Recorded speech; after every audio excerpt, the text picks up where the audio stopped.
Hey, Mr. Credit here. Today we're going to talk about breaking a lease, and does breaking a lease hurt your credit score? Here's the bad news.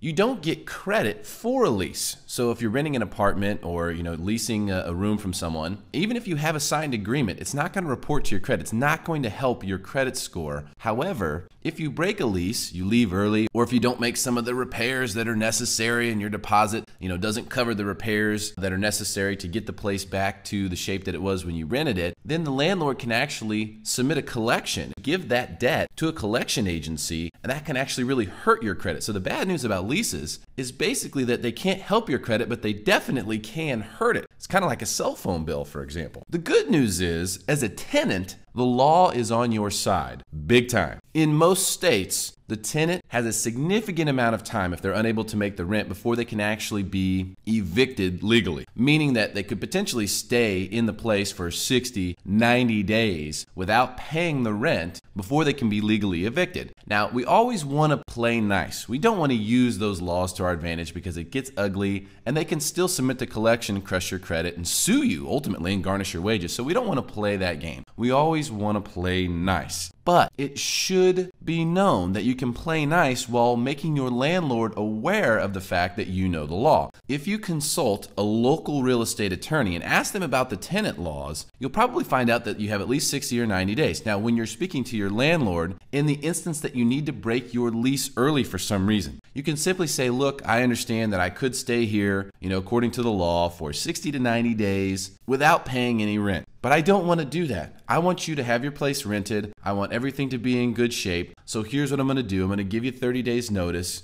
I'll keep the place really nice. In the meantime, you can show it to new prospective tenants and everybody will be happy. Does that work for you? I call that playing nice. You're using the fact that you know the law to your advantage, but you're letting them know that you want things to end in a good way. And as long as they're going to play nice, you should do the same. Couple things to keep in mind though. Deposit is not rent. Okay, a lot of people make that mistake. So instead of paying the last month's rent, I'm just going to tell the landlord, oh, I'll use the deposit for that. That is not how it works. This is the #1 way that people end up getting collections on their credit report and crushing their credit scores because they're leasing an apartment. Also, it's a good idea, if you know you have to move, and no matter what happens, you're going to have to move, to get your new lease first. If you wait to get your new lease, and you have payments that you owe to your landlord, if they want to be a real hubbub about it, they can fire that thing off to a collection agency right away. So that could hurt your credit score and hurt your ability to get a new lease. So it's always a good idea to go ahead and get a new lease first. Plus, your new landlord is probably going to want to contact the old landlord, or you might have to at least let them know that they exist,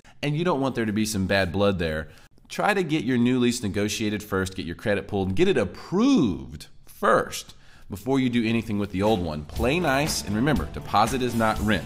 Now, if you have a specific question about how to handle this type of situation, or if your credit score has been affected by a lease, reach out to me through MrCreditRadio.com. Email me directly. It's 100% free, and I'll help you make sure you get the credit you deserve. This is Mr. Credit. We'll see you again soon.